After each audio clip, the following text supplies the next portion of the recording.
sekarang mulai ya menyehatkan jiwa. Kita awali dari beberapa gangguan jiwa. Yang pertama, biar tidak lupa, kita awali dari gangguan jiwa karena humor-humor tadi, cairan-cairan tadi tidak seimbang. Jangan lupa seorang sanguinis yang tadi dominan darahnya itu kalau ekstrim bisa memunculkan pribadi yang hiperaktif, impulsif, dan mania. Jadi wajar saja ada orang ekstrovert, tapi kalau bablas tidak terkendali, ini kan dominan darah yang sifatnya panas tadi, dia akan hiperimpulsif, ngamuan, mania. Makanya dalam bahasa Indonesia kan ada istilah darah muda, darah panas. Itu sebenarnya arahnya ke sini. Karena memang aspek darah itu unsur panas. Jadi kalau kalian merasa, Pak saya kok ngamuan ya Pak, saya kok tidak bisa diam ya Pak saya, ya harus hati-hati, harus siap-siap untuk ngerem. Karena kalau tidak, ya ketemunya itu hiperaktif, impulsif, dan mania.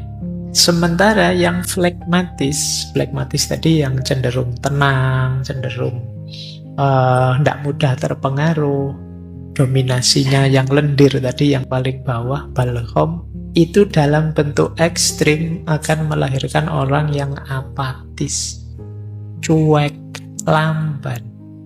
Jadi disuruh ngapa-ngapa nanti saja, besok saja. Itu kalau dalam bentuk ekstrimnya ya masalah, jadi orang apatis. Apatis itu sudah tidak percaya lagi apa-apa, sudah cuek total pokoknya.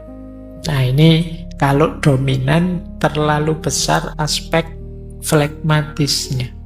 Kemudian kalau yang terlalu dominan kolerisnya, yang tadi leader tadi, seorang yang ingin dominan tadi, pada akhirnya dalam bentuk ekstrim yang mulai ada disorder, gangguan jiwa, itu biasanya muncul dalam bentuk agresif, antisosial, dan narsis. Jadi, orang narsis itu kan ingin tampil terus, ingin dia disebut unggul terus, disebut baik terus. Ada ndak di sini yang tiap hari posting selfie-annya sedang ngapain, sedang apa, sampai temenmu bosen nge-like, bosen jempoli. Jadi kamu khawatir hilang, kamu ada FOMO-nya terus tiap hari tampil. Hati-hati jatuh pada narcissistic disorder. Justru kamu jadinya tidak menikmati hidup. Kamu hidup mengandalkan pengakuan orang, pujian orang. Ini juga masalah. Makanya hati-hati. Apalagi ada ciri antisosial. Karena tadi orang koleris itu kekurangannya kan sering daya empatiknya rendah. Jadi dia pinginnya maju, pingin sukses. Lupa bahwa orang lain mungkin ada situasi-situasi khusus yang tidak sama dengan dirinya. Kemudian kalau yang melankolis, yang dominasi empedu hitam tadi, bentuk ekstrimnya adalah putus asa, cemas, pesimis, overthinking. Nah, dari gangguan-gangguan ini, semoga teman-teman tidak ada yang merasa ngalami. Kalau ada, ya berarti gangguan jiwa. Ini bentuknya agak ekstrim, tidak apa-apa teman-teman, sekali-sekali kalau memang merasa terganggu dengan ini, datang saja ke psikolog, psikiater. Tidak apa-apa, itu bukan aib, ya sama kayak sakit fisik kita nyari dokter, ya sakit mental juga kita cari ahlinya. Kalau memang sedang gelisah. Kalau sarannya Ibnu Sina apa? Kalau penyakit akibat ketidakseimbangan cairan ini, yang pertama perhatikan dietnya. Apa yang harus dimakan, apa yang jangan dimakan. Nanti ada makanan yang sifatnya panas, dingin, lembab, kering. Nah, itu untuk menyeimbangkan tadi yang dominan apa, berarti kurang apa. Ya nanti kapan-kapan kalau ada yang perlu nanti tak kasih apa sih yang kalau dominan sanguinis, flegmatis, koleris, melankolis itu apa yang harus dimakan, dietnya apa. Cuma kalau disampaikan di sini agak bertele-tele karena masih banyak materinya. Kemudian yang kedua, gaya hidup olahraga. Cukup istirahat cukup. Semoga teman-teman termasuk yang masih sadar olahraga dan sadar istirahat. Kalau olahraga mungkin masih banyak yang suka. Saya olahraga tiap hari Pak, kalau ada siaran langsung sepak bola mesti nonton. Itu namanya bukan olahraga, nonton olahraga. Biasanya yang males olahraga itu kalau ditanya, "Mbok kamu olahraga?" Ya sudah, di kampus itu lantai 4 tiap hari saya naik, saya turun, kan itu olahraganya. Mesti gitu kan. Itu alasannya orang males olahraga itu. Baik, ya kalian tetap harus ada olahraganya, ada istirahat. Istirahat juga penting. Semoga di sini tidak banyak yang suka melekan. Ya begadang itu boleh saja, tapi jangan sering-sering. Kalau bisa ya tidak pakai begadang lah, kalau tidak terpaksa. Ya kalau yang usia-usia kalian biasanya kan begadangnya kalau sekarang ngafe ya, ngopi, atau nonton siaran olahraga, nonton sepak bola gitu ya. Ya tidak apa-apa, cuma jangan sering-sering, nanti ada efeknya pasti. Gaya hidupmu yang tidak sehat mesti ada efeknya. Kemudian emosi. Kendalikan emosi, stres sekecil apapun bisa mempengaruhi keseimbangan cairan tadi dalam diri kita. Dan yang keempat tentu saja nanti ya kalau memang bermasalah ada obatnya, ada herbalnya, termasuk terapi-terapinya. Kalau memang sudah sakit. Baik, ini yang berhubungan dengan cairan tubuh atau humor. Sekarang kita lebih dalam lagi. Gangguan jiwa jenis kedua. Kalau tadi karena cairan, kalau ini karena masalah mental.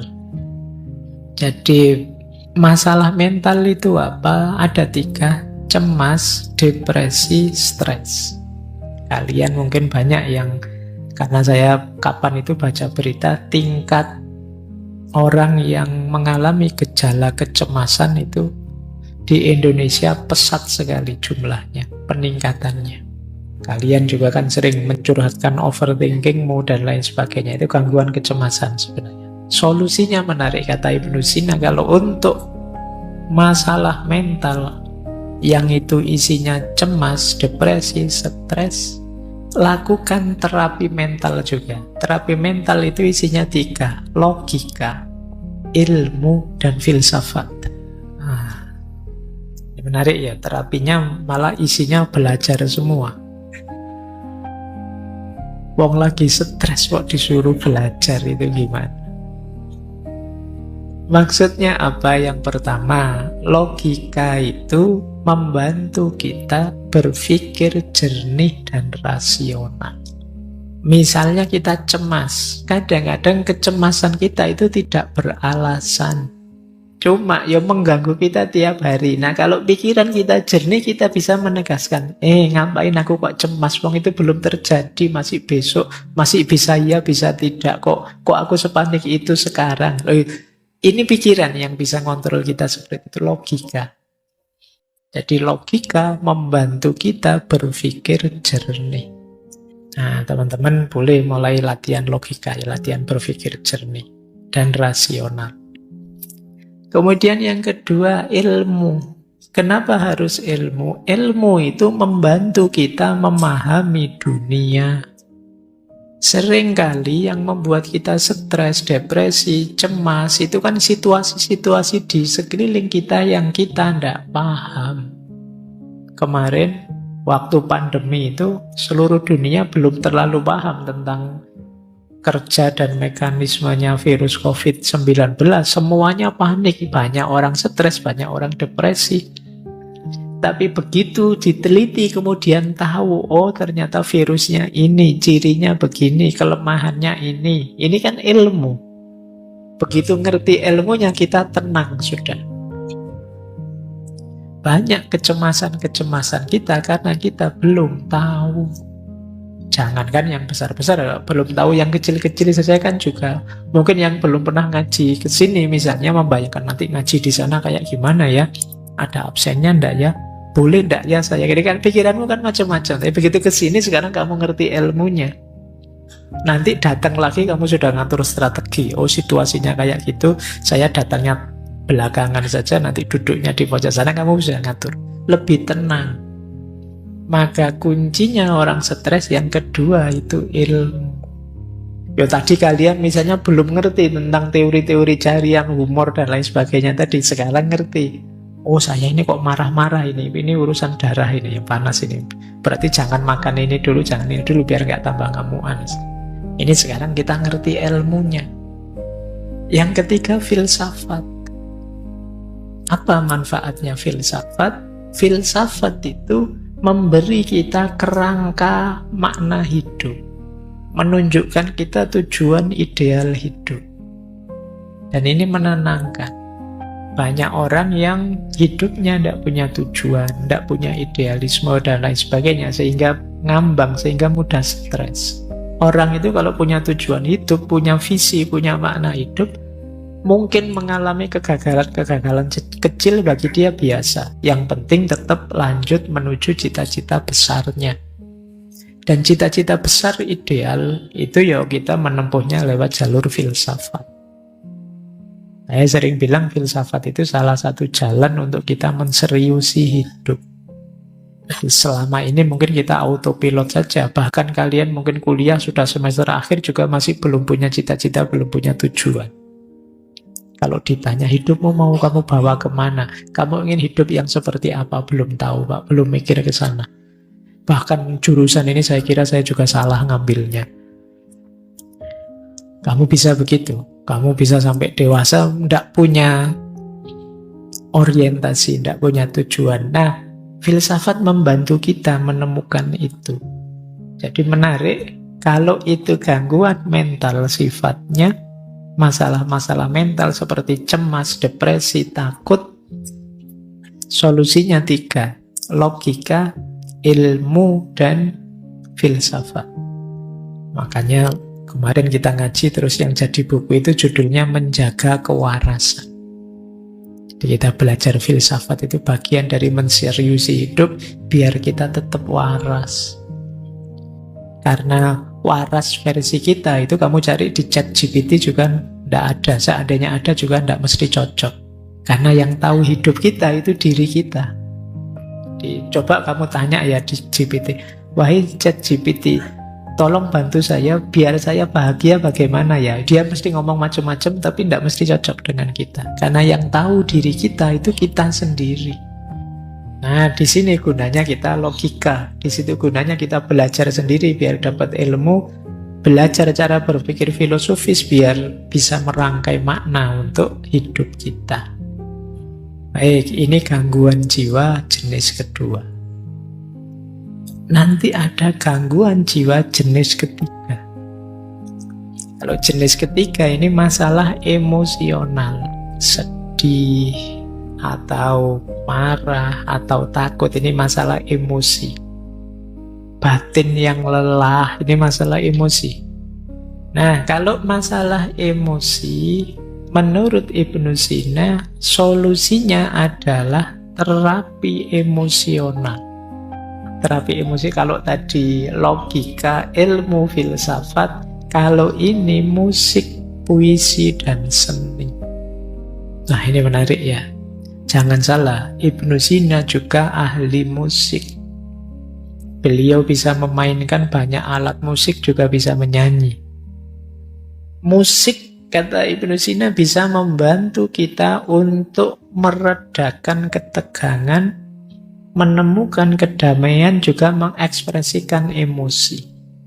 Kalau kalian sedang sedih, marah, atau sedang sangat jengkel, itu kan kadang-kadang coba cari alat musik apa, terus kamu main sak kapoke lampiaskan kamu bisa.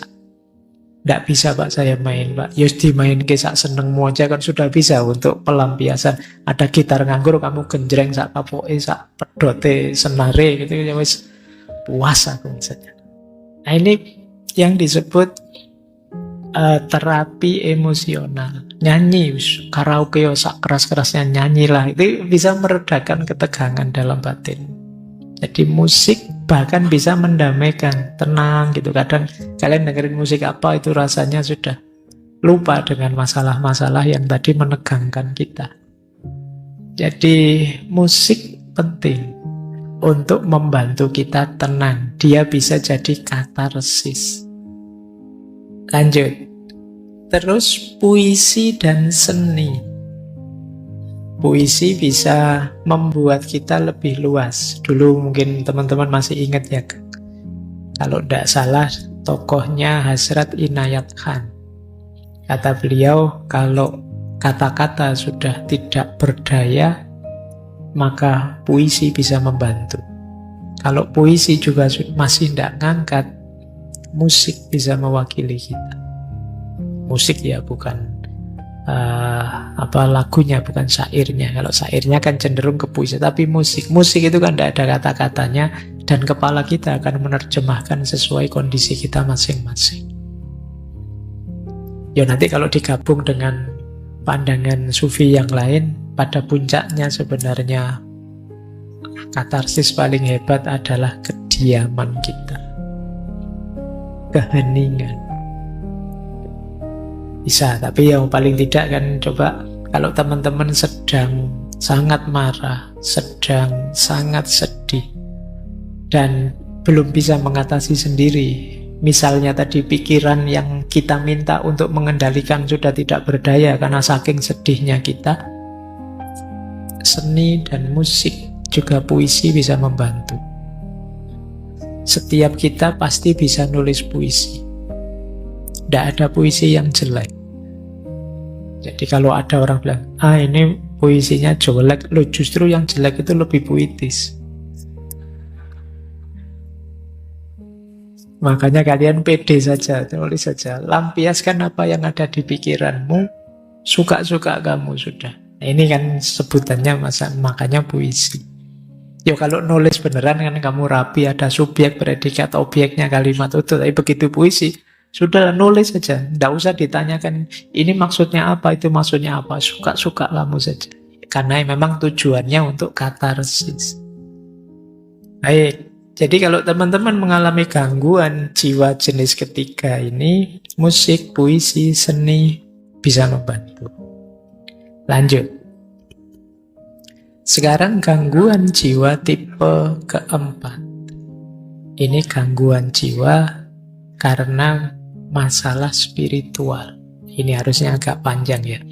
Ketika kita merasa kehilangan makna hidup, kita merasa jauh dari Tuhan.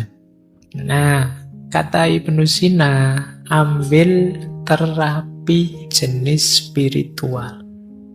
Terapi spiritual itu komponennya 3. Doa, pikir, dan meditasi. Menenangkan diri, uzlah. Doa bisa membantu kita menemukan kedamaian batin. Zikir bisa membantu kita fokus pada hal-hal yang positif. Meditasi bisa membantu kita menenangkan pikiran dan tubuh. Jadi jangan lupa Ibnu Sina itu pikirannya lengkap. Nanti kitab-kitabnya belakangan juga tidak hanya filsafat, tapi corak tasawuf, corak mistiknya juga kuat. Beliau juga menulis misalnya falsafah masyrikiyah, filsafat timur. Beliau juga punya cerita-cerita seperti Hai bin Yaqdhan. Hai bin Yaqdhan itu yang lebih nulis cerita itu dulu ya Ibnu Sina, meskipun nanti nama tokohnya diambil oleh Ibnu Tufel untuk menulis cerita yang sama tapi dengan plot yang berbeda. Ada banyak cerita-cerita spiritual yang ditulis oleh Ibnu Sina karena beliau juga concern dengan masalah-masalah spiritual. Bahkan di falsafah masyrik itu ya beliau melihat bahwa manusia itu ada secara spiritual, ada tipe abid, ada tipe zahid, ada tipe arif. Abid itu orang yang menghidupkan spiritualitasnya lewat jalur ibadah. Rajin sholat, rajin puasa, sedekah, dan lain sebagainya. Ini tipe abid. Ada tipe zahid. Tipe zahid itu seperti para sufi yang melakukan uzlah, takholak bi ahlakillah, dan lain sebagainya. Ini tipe zahid, menjauh dari godaan dunia, keramaian dunia, memantapkan diri hanya menuju Allah saja. Ini namanya tipe zahid. Kemudian yang terakhir tipe arif. Tipe arif itu orang yang sudah mengalami pencerahan, orang yang sudah kasyaf, sudah ma'rifat, sudah ngerti hakikat segala sesuatu. Ini tipe arif. Jadi ada abid, ada zahid, ada arif. Kalau kalian tipe apa? Abid kah? Sholatnya masih bolong-bolong, Pak. Tidak berani bilang abid. Zahid apalagi, Pak. Arif sangsoyo. Tapi ini jalur-jalur untuk menghidupkan spiritualitas kita.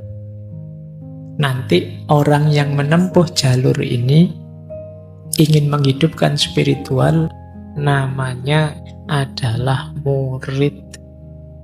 Murid itu ya secara letterlek kan orang yang menginginkan. Tentu saja murid nanti dituntun oleh mursyid. Orang yang menuntun, menunjukkan. Jadi baik, masalah spiritual, orang menyebutnya hari ini ada istilah krisis spiritual. Krisis spiritual itu tidak sekedar lupa Tuhan, tapi orang merasa kosong, merasa hampa, hilang makna. Mungkin kalian sering bertanya pada dirimu, hidup kok seperti ini ya? Apa gunanya aku hidup? Apa pentingnya sih aku hadir di dunia ini? Ini krisis-krisis spiritual. Apa makna diriku? Apa makna kehadiranku? Siapa sih aku ini?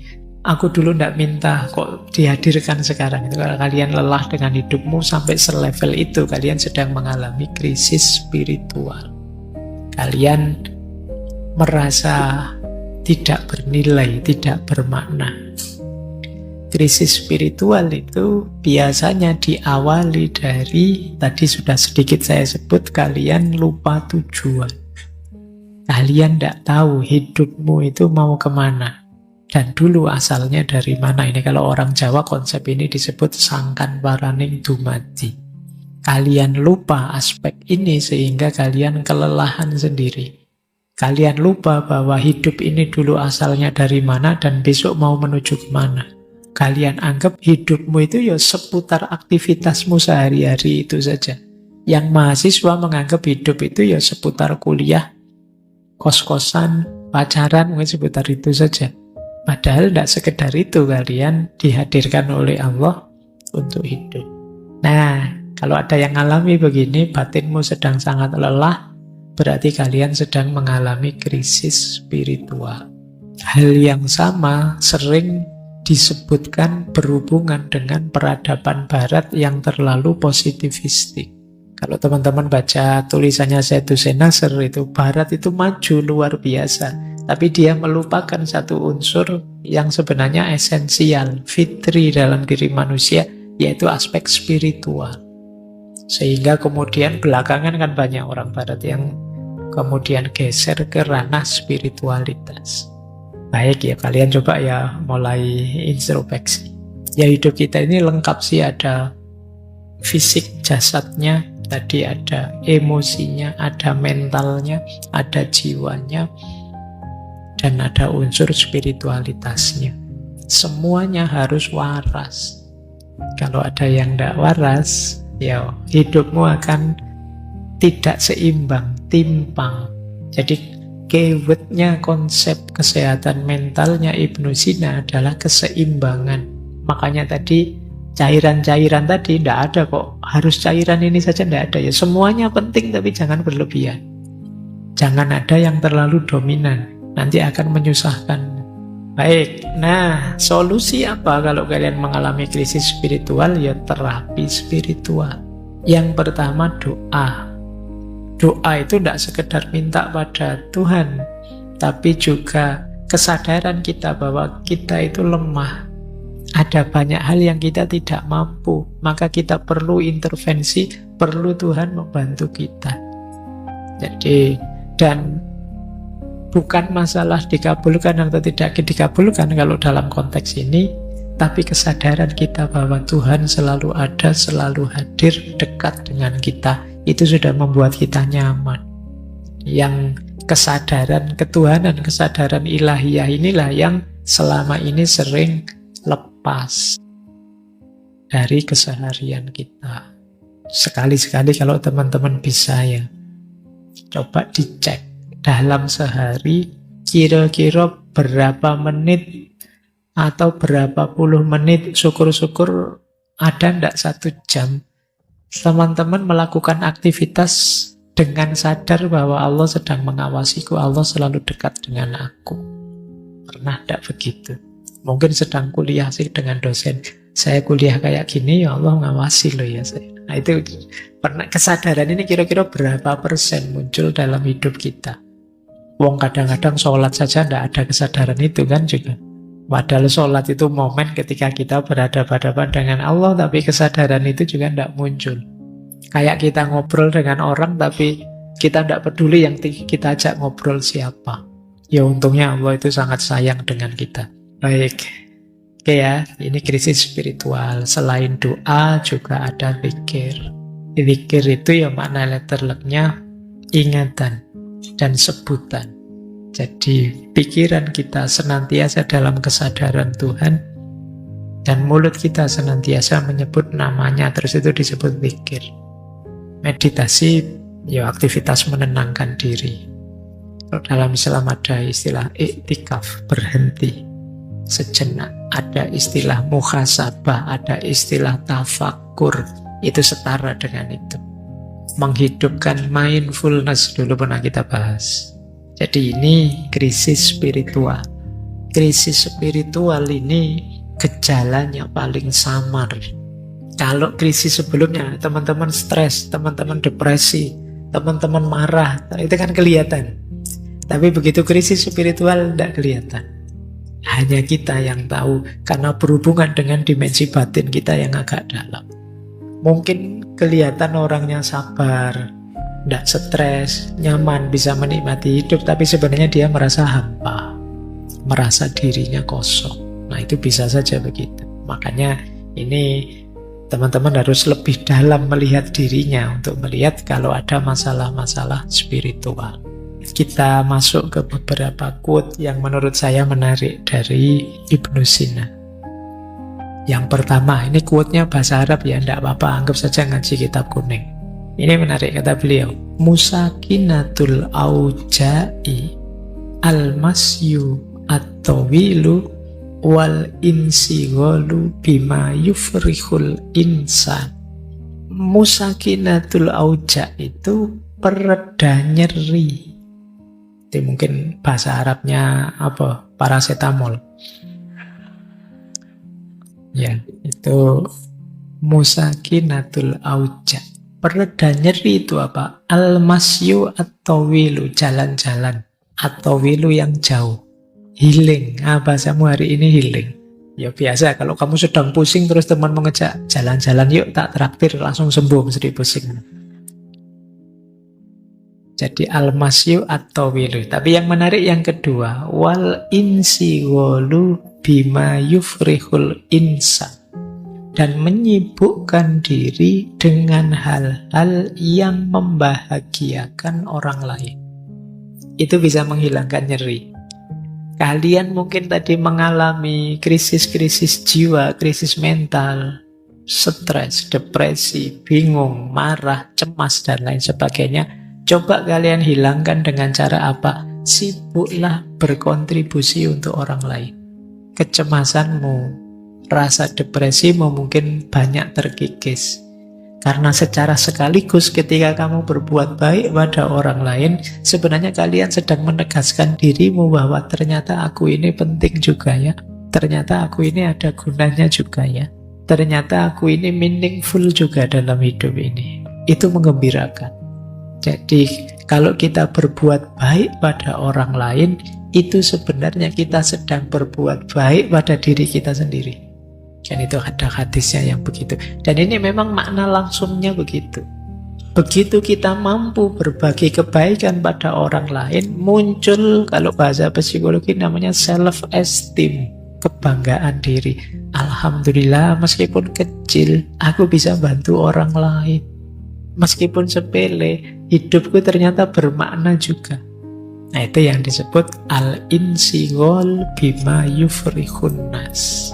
Ya, kalau yang pertama al-masyu atau wil itu memang untuk meringankan hati, maksudnya keluar-keluar sana loh, jangan stuck di situ terus. Kalau kamu di kamar terus murung, terus mengurung diri, ya tidak longgar hidupmu. Biar tidak sumpek lagi, tidak stres. Coba lihat keluar-keluar. Ya ke sekitar-sekitar lah. Bapak saya tidak punya uang, Pak, keluarnya paling ke kos sebelah. Tidak apa-apa, mungkin di kos sebelah kamu akan ketemu temanmu yang lebih susah daripada kamu.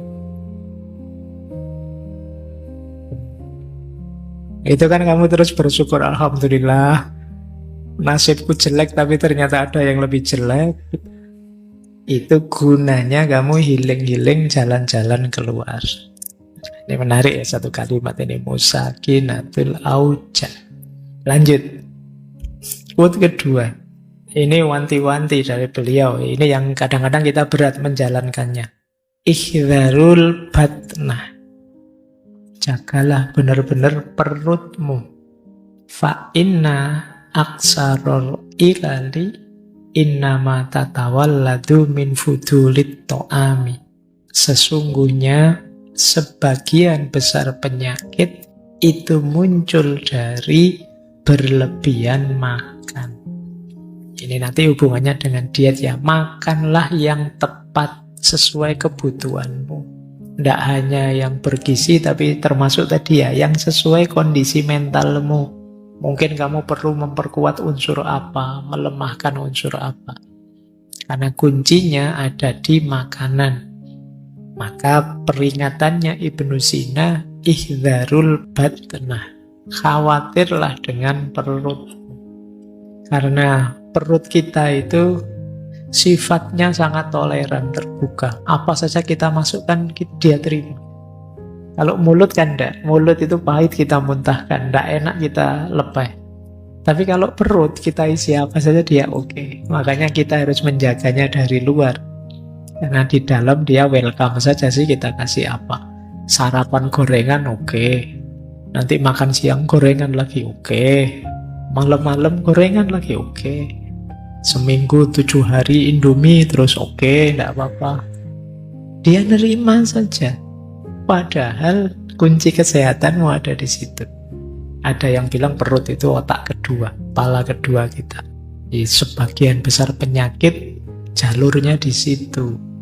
Maka perhatikan apa yang kita masukkan ke dalam perut kita. Baik, ini quote kedua. Kita lanjutkan ngaji lagi. Al-musta'iddu lisyai' takfihi ad'afu asbabihi. Orang yang siap, boleh juga diterjemahkan orang yang sedia, orang yang mau terhadap sesuatu, itu takfihi, cukup baginya ad'afu asbabihi. Sebab yang paling lemah, paling ringan, tidak masalah.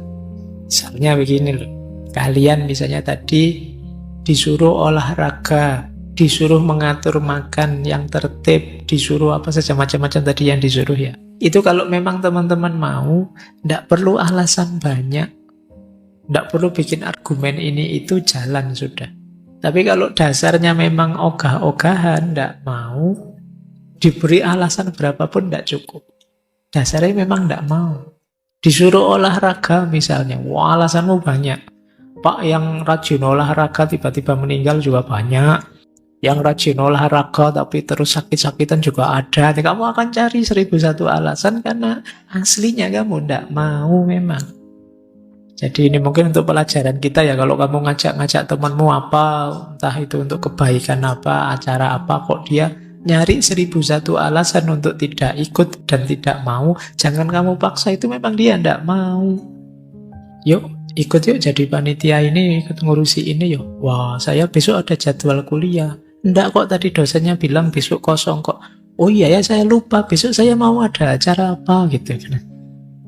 Itu sebenarnya ya kamu paham lah dia tidak mau. Kalau dia mau, al-musta'id lisyai', kalau dia memang siap dan mau, tidak perlu alasan berat, tidak perlu alasan banyak-banyak.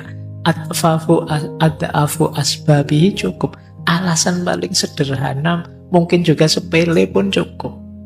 Ini sebenarnya sindiran ya. Mungkin sebagian besar yang saya sampaikan tadi kalian setuju, tapi kenapa kok tidak jalan? Karena kalian tidak mau dan tidak menyiapkan diri. Makanya terus mencari dalih saja, mencari alasan saja. Oke, itu sindiran ya buat kita. Lanjut. Nah, ini agak filosofis. Ufaddilul hayat al-qasirah wal wasi'ah alal hayatid doyikoh wat tawilah. Kata Ibnu Sina, aku lebih memilih hidup yang pendek tapi luas daripada hidup yang sempit meskipun panjang. Bisa dipahami ya. Jadi mungkin sederhananya, aku tidak minta umur yang terlalu panjang, pendek juga tidak apa-apa, tapi luas. Luas ini maknanya bisa macam-macam. Makna pertama luas itu kamu ngalami macam-macam, mengeksplorasi apa saja sesuai yang kamu inginkan. Jadi umur saya sih tidak panjang, tapi saya ngerti mana-mana dan ngerti apa-apa, ngerti macam-macam.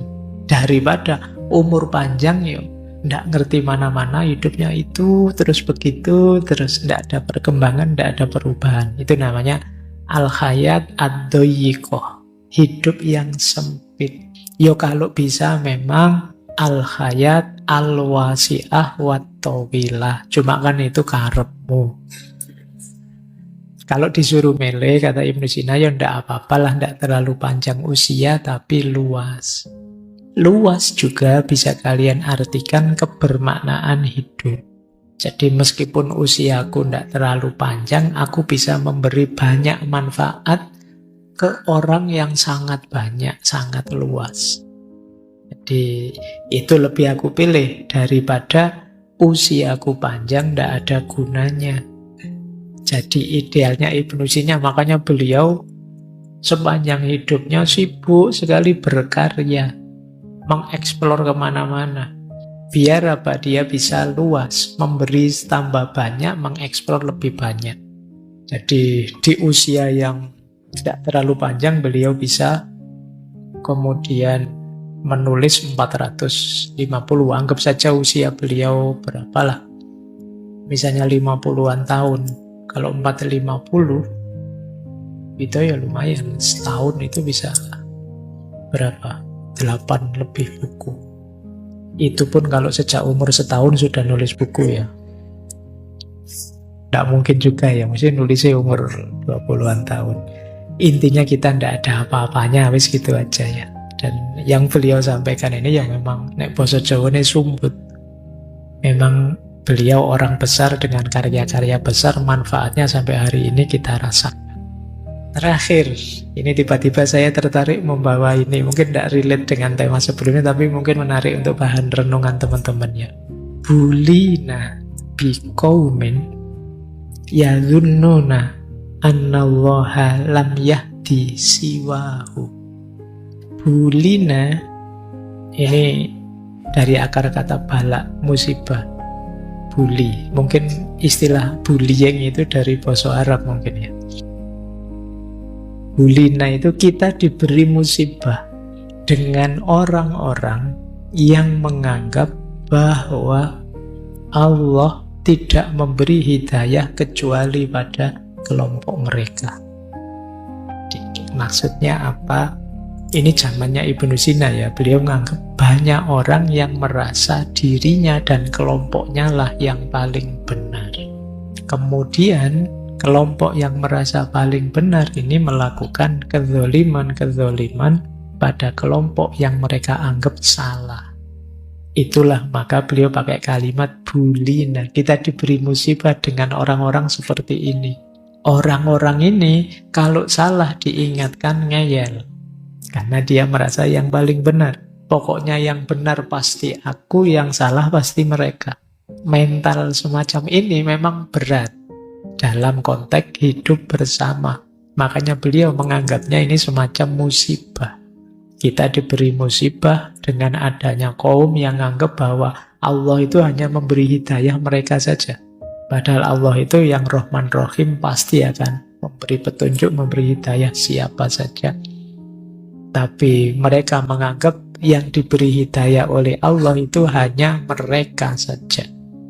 Cuma ini zamannya Ibnu Sina ya. Zaman sekarang mungkin tidak ada. Tidak ada bedanya. Baik. Ya itu tiba-tiba saya lihat quote ini kok menarik, saya bawa untuk bahan renungannya teman-teman. Tidak untuk nembak orang lain ya, untuk introspeksi kita. Jangan-jangan kita orang itu, jangan-jangan musibah itu kita. Betapa ruginya kalau kita hidup sekali ternyata jadi musibah bagi orang lain. Dengan karakter ngeyel kita, merasa benar sendiri kita. Baik, saya kira itu ya untuk malam hari ini. Saya tidak berani memanjang-manjangkan lagi, khawatir teman-teman kena gangguan jiwa nanti. Semoga pulang dari sini tetap sehat ya, lahir dan batin.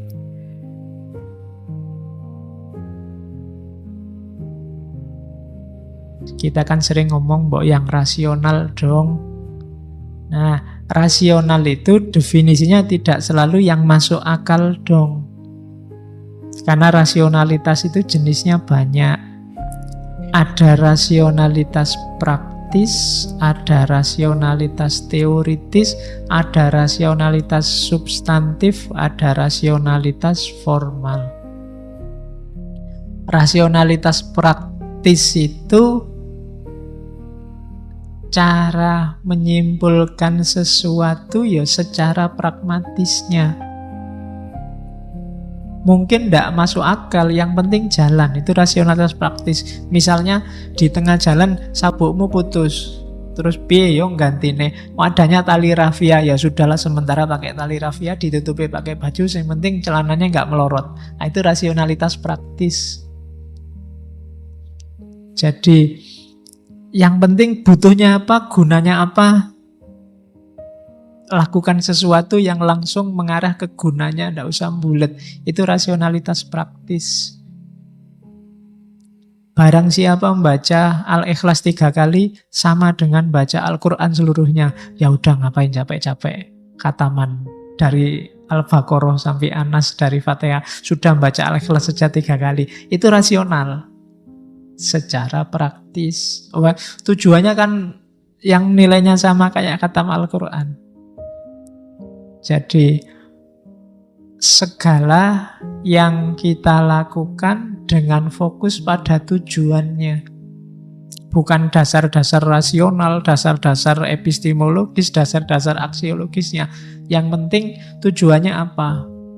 Itu rasionalitas praktis namanya. Lawannya rasionalitas teoritis. Kalau rasionalitas teoritis ini pakai mikir yang dalam. Ini yang biasanya disebut orang rasional dalam praktek sehari-hari, itu maksudnya rasionalitas teoritis. Yang masuk akal dong. Pakai analisis, deduksi, induksi, itu rasionalitas teoritis namanya. Pakai dasar-dasar rasional. Ada lagi rasionalitas substantif. Kalau rasionalitas substantif ini semacam gabungan antara teoritis dan praktis. Sebenarnya isinya teoritis tapi diorientasikan untuk praktis. Substansinya aja. Nggak usah jelimet pakai kembang-kembangannya mikir. Rasionalitas teoritis itu kadang-kadang melebar kemana-mana. Nggak jelas orang harus melakukan apa. Tapi rasionalitas substantif yang mikir pakai akal ya, tapi jelas setelah itu harus melakukan apa, hasilnya apa. Itu namanya rasionalitas substantif. Bukan sekedar teoritis atau tidak ujuk-ujuk praktis, tapi semacam gabungan dari keduanya, namanya rasionalitas substantif. Ada lagi yang ketiga namanya rasionalitas formal. Rasionalitas formal itu kayak kamu memenuhi aturan. Misalnya kuliah pakai sepatu, itu kan mungkin secara teoritis kamu susah nyambungnya. Hubungannya apa Pak kuliah sama sepatu? Apa kalau nggak pakai sepatu ilmunya nggak bisa masuk? Kamu kan judek mikir itu sejak dulu, mau protes tapi rawani. Nah, loh, jangan khawatir kalau kamu pakai sepatu, itu ya tetap rasional kok. Namanya apa? Rasionalitas formal. Karena mungkin di kampusmu ada aturan formal yang mewajibkan mahasiswa harus pakai sepatu. Tidak boleh pakai kaos oblong misalnya. Cuma tidak ada larangan celana. Jadi kuliah harus pakai celana itu kelihatannya tidak ada. Kalau pakai sepatu yang ada. Jadi kamu boleh besok kuliah nggak pakai celana. Kan nggak ada aturannya. Nggak pakai celana, pakai baju yang bagus dan ya pakai sepatu. Oke, itu rasionalitas formal namanya. Demo harus selesai jam 6, maghrib harus bubar. Terus kamu tanya dalilnya mana, dasarnya apa, rasionalitasnya di mana. Justru kalau malam itu nggak panas kita lebih semangat demonya. Nah itu jawabanmu gitu, mungkin benar jawabanmu itu rasionalitas teoritis. Tapi yang dituntut saat itu rasionalitas formal. Sama kayak kamu apel harus pulang paling malam jam 9. Jam 10 enggak boleh. Mungkin kamu bisa bantah pakai dalil macam-macam. Pulang jam 9 itu belum dapat apa-apa Pak, baru dapat ngobrol itu, belum dapat yang lain-lain. Oke. Enggak, itu aturan. Jadi pulang aja enggak apa-apa. Rasional itu namanya rasionalitas formal. Jadi rasional itu enggak selalu yang masuk akal. Ada kalanya praktis. Gitu. Kamu kok enggak masuk akal gitu sih, masa makan langsung di wajan? Lu enggak apa-apa, itu namanya rasionalitas praktis. Piringnya ra ono, makannya langsung di wajan, enggak masalah. Secara teoritis salah, namanya wajan buat masak kok buat makan. Tapi secara praktis benar, itu namanya rasionalitas praktis. Nah, itu tipe-tipe rasional. Ya kayak kamu bulunya ayam kamu pakai garuk-garuk di telinga itu kan, itu rasionalitas praktis namanya. Tujuannya ada bulu itu tidak untuk garuk-garuk telinga, itu ayamnya bisa tersinggung. Tapi kan kamu pakai itu karena kamu sedang butuh. Nah, itu namanya rasionalitas praktis. Ada rasionalitas formal, ada yang teoritis, ada substantif. Terus, nah, dengan dasar rasionalitas tadi, ini belum masuk karisma ya, untuk memahami maunya Weber dulu sebelum masuk ke karisma. Nanti karisma masuknya ke legitimasi otoritas tindakan. Tindakan sosial katanya Weber ada 4. Yang tadi tindakan yang mempertimbangkan orang lain. Yang pertama ada namanya tindakan rasional instrumental. Tindakan rasional instrumental itu yang dipikir tujuannya. Tujuannya apa? Aku harus melakukan apa? Itu namanya tindakan rasional instrumental. Ngaji ke sini tujuannya daripada nganggur Pak di kos-kosan sendiri. Nah, itu rasional instrumental. Begitu nyampe sini kok sepi, podo sepi nih, ternyata berarti kamu salah.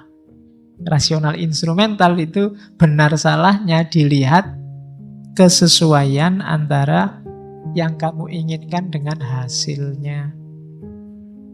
Misalnya haus sekali Pak, ya minum. Nah, haus dan minum ini kan ada hubungannya. Maka tindakanmu ketika haus terus minum itu namanya rasionalitas instrumental. Contohnya ya kita minum sekarang.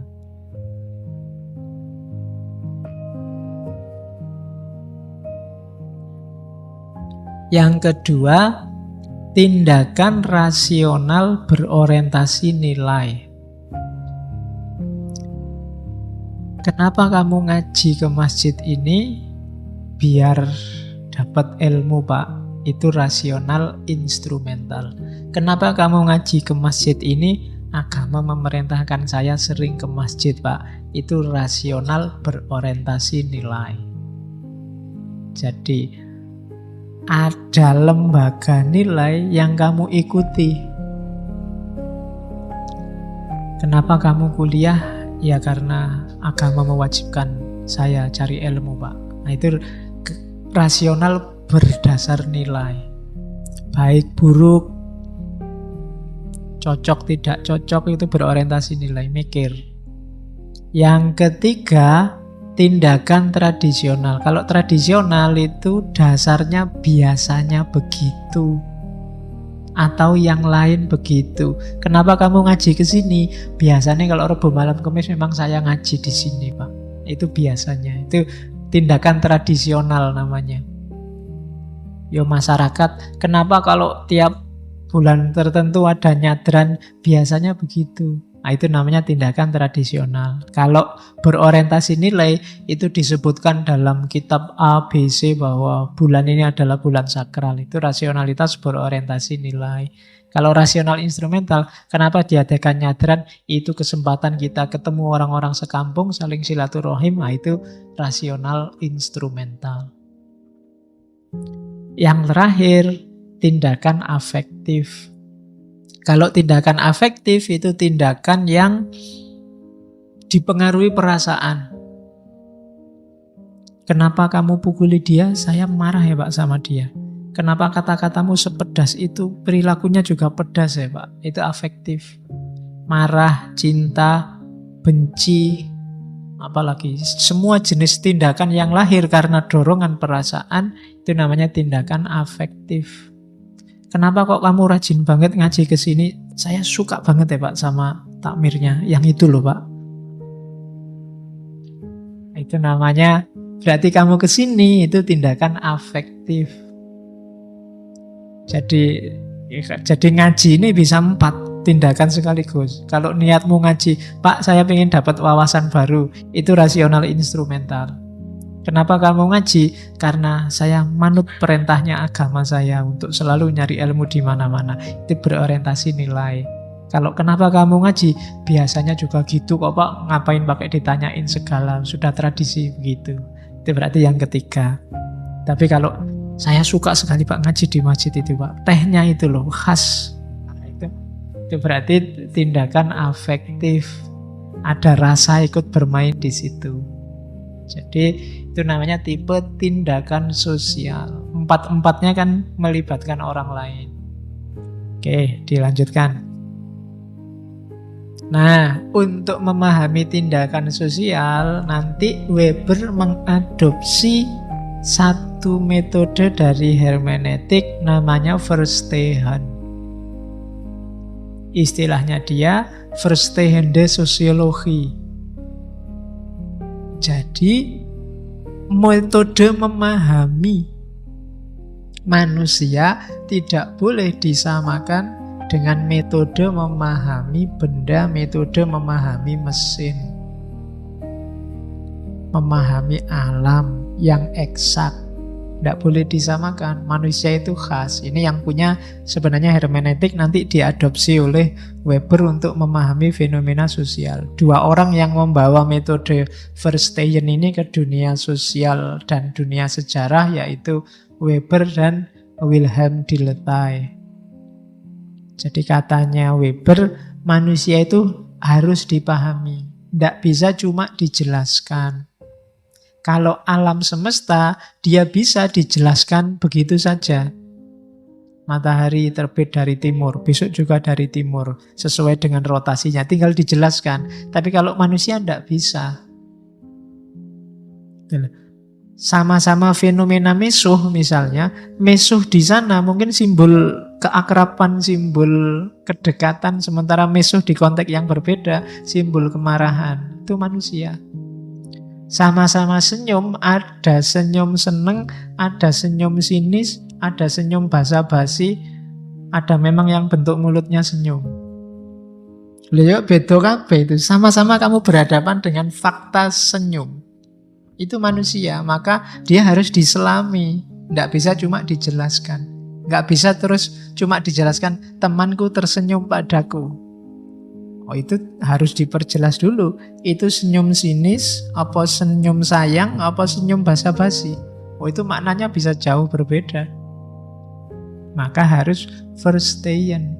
Sama-sama mukul, ada mukul karena benci, ada mukul karena sayang, ada mukul karena iseng. Itu kan beda-beda. Kalau mukul karena benci, begitu dipukul kamu pingin bales. Kalau mukul karena sayang, dipukul, kamu minta dipukul lagi. Kalau mukul karena iseng, begitu dipukul, kamu tanya, lah kok aku dipukul? Alasannya apa? Beda menyikapinya. Maka harus verstehen. Harus masuk ke objek. Tidak bisa hanya dilihat dari luarnya saja. Tidak mesti yang luarnya begitu, isinya begitu. Tidak mesti yang kata-katanya jelek terus isi orangnya juga jelek. Atau sebaliknya, yang kalem kata-katanya lembut, isi orangnya juga lembut. Itulah manusia. Dunia sosial juga begitu. Tidak bisa hanya dilihat faktanya saja. Harus diselami, harus masuk. Model verstehen. Oke, jadi tindakan sosial yang dasarnya adalah rasionalitas, yang cara memahaminya pakai verstehen. Ini dasar-dasar teorinya Weber. Dari situ nanti masuklah kita ke isu struktur otoritas dan legitimasi. Katanya Weber, dasarnya kehidupan bersama itu dua, yaitu otoritas dan legitimasi. Otoritas itu dia punya otoritas kalau dianggap legitimate, dan sesuatu itu kalau sudah punya otoritas, dia bisa jadi alat untuk legitimasi. Dua-duanya muter itu. Nah, jenisnya otoritas itu ada 3 katanya Weber. Ada otoritas tradisional, ada otoritas legal, ada otoritas karismatik. Baru kita masuk ke karisma. Jadi otoritas tradisional itu, bayangkan sebelum ada negara, sebelum ada birokrasi. Fokusnya pada individu, pada seseorang, pada tokoh, pada tradisi. Biasanya begitu. Pak Kaum, Pak Dukuh, Pak itu sebelum ada negara itu sudah ada. Orang yang mimpin urusan religius, orang yang mimpin urusan desa, itu otoritas-otoritas tradisional. Ketua suku itu otoritas-otoritas tradisional. Yang sebelumnya memang menguasai. Dasarnya bukan rasional, dasarnya ya tradisi, afeksi, seperti yang disebut di atas. Jadi strukturnya struktur lama. Ada yang modern namanya otoritas legal. Kalau otoritas legal itu ya yang sah secara birokratis hari ini. Hari ini kan ada lembaganya, ada administrasinya, ada undang-undangnya. Nah, ini yang punya otoritas yang ini. Orangnya hanya pelaksananya.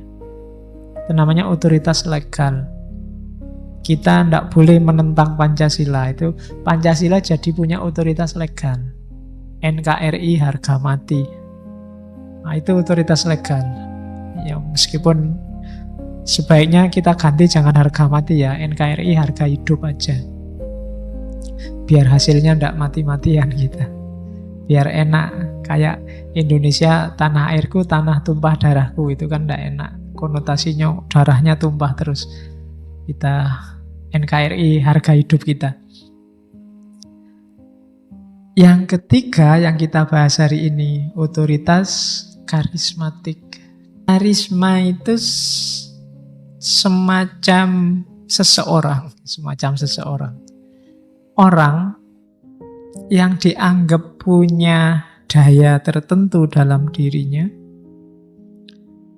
Dan kemampuan daya tertentu ini dipercaya oleh para pengikutnya, sehingga mereka tunduk pada dia yang punya karisma.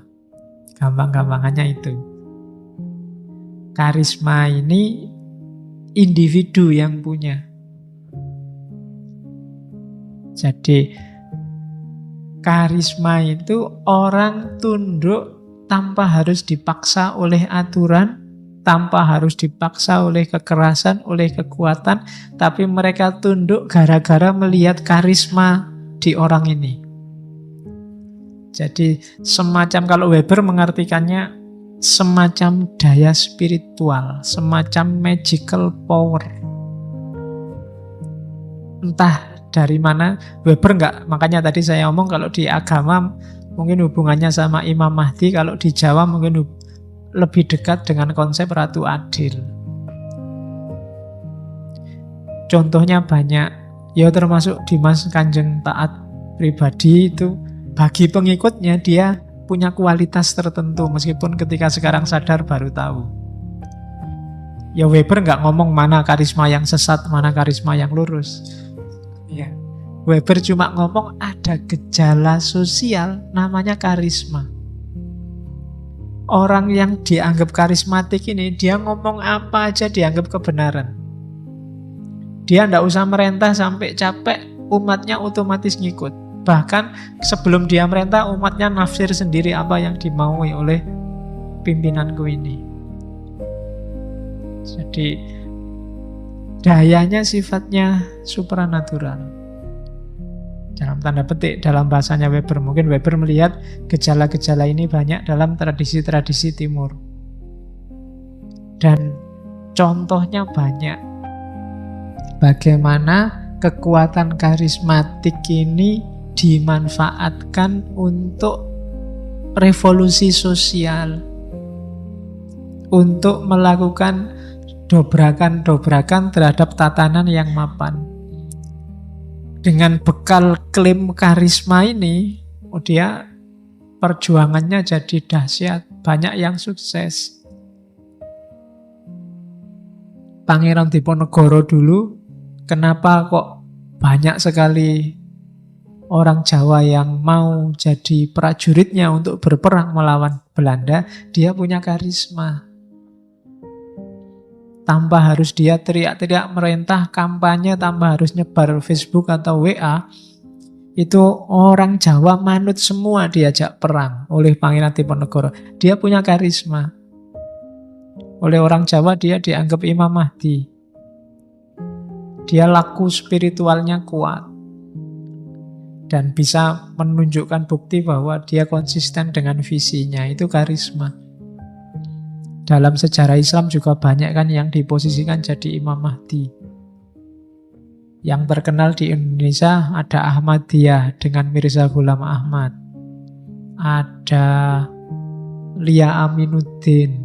Ada Mossadegh dengan gerakannya. Ada yang terakhir Dimas Kanjeng dengan penggandaan uangnya loh.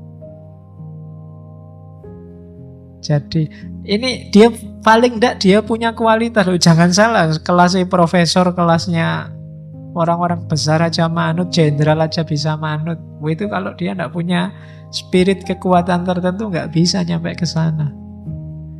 Jadi kekuatan karismatik. Lia Aminuddin itu dia ngaku Jibril. Dan anaknya titisannya Nabi Isa. Dengan segala gayanya, ritualnya macam-macam sudah. Di Islam juga banyak. Ada yang sukses bikin dinasti. Ada yang sukses. Zaman dulu misalnya di Sudan ada Mahdi Sudan.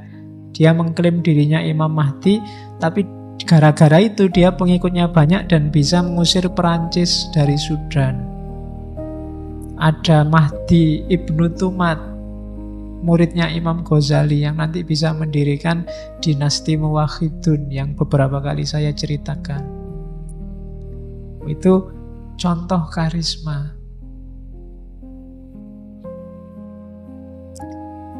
Seorang karisma dengan perjuangannya, cirinya 5 biasanya. Yang pertama, dia dianugerahi kemampuan luar biasa.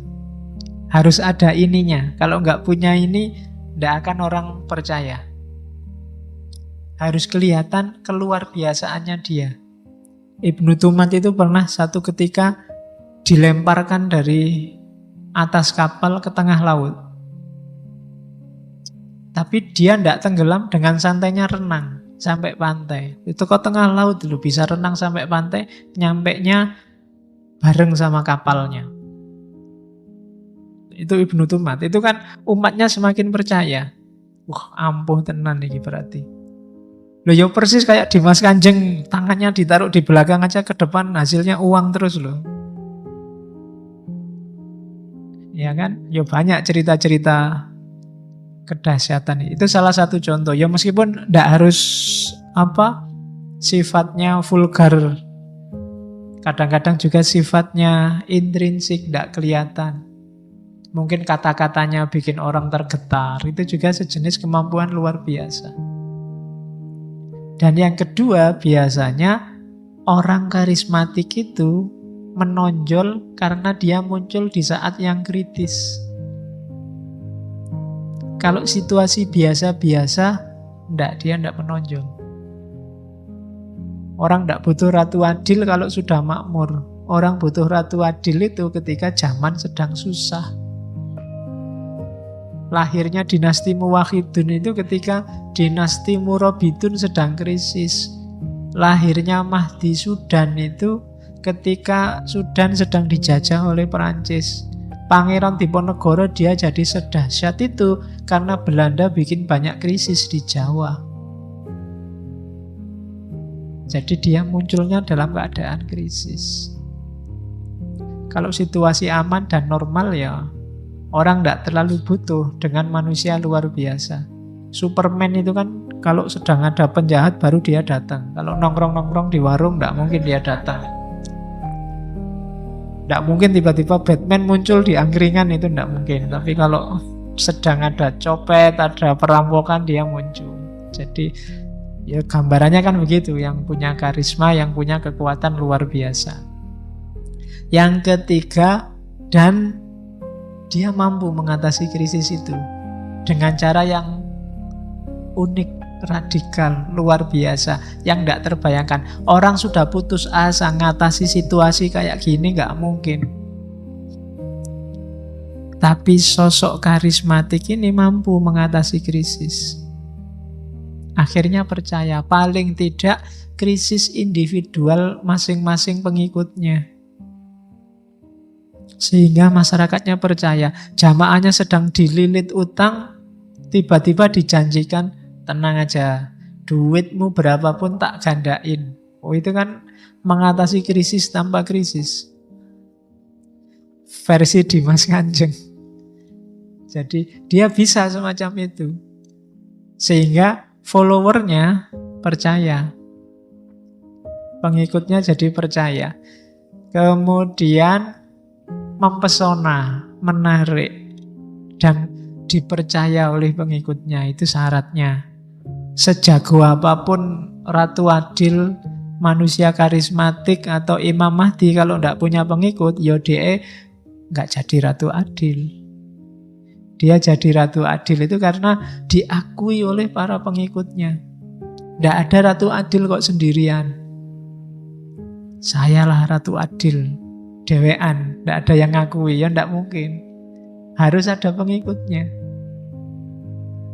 Dan yang terakhir, dia bisa membuktikan kebenaran gagasannya, kebenaran ide-idenya. Nggak cuma ngomong, tapi dia bisa, ini loh yang tak omongkan itu sukses. Jadi perjuangan kita sukses, sekarang bisa berdiri dinasti. Nah itu karisma.